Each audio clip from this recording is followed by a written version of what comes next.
Revelations End Time. Paano po tayo makakaligtas sa panahon pong ito ng kawakasan? Di ba po, napakaraming sakit, mga kalamidad, at napakaraming mga bagay ang nangyayari sa mundo. Nakaraan po nang nagkaroon ng COVID, yung mga mahina pong resistensya ay sila ang unang namatay. Di ba po? So mahalaga po ang ating kalusugan. Pag-uusapan po natin yan Monday ng gabi.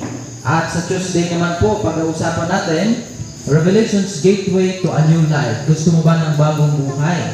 Gusto mo bang ma-erase lahat ng iyong ginawa noon para meron ka ng panibagong record? Alam niyo po, ang Biblia meron pong ginagawang ganyan. Meron gustong ibigay sa atin na para bagang yung atin pong mga ginagawa dati ay wala na.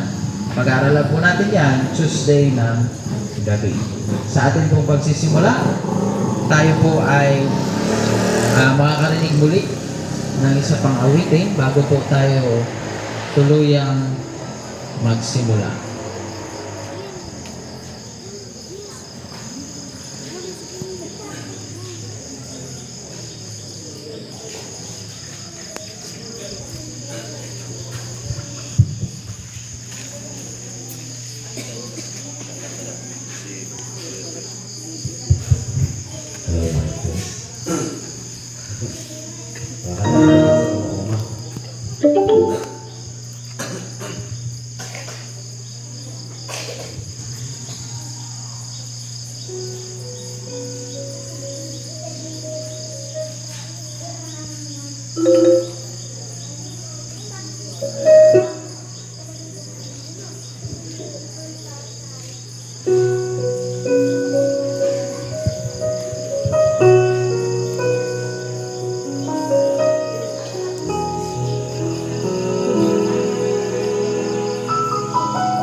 Ibig mo ako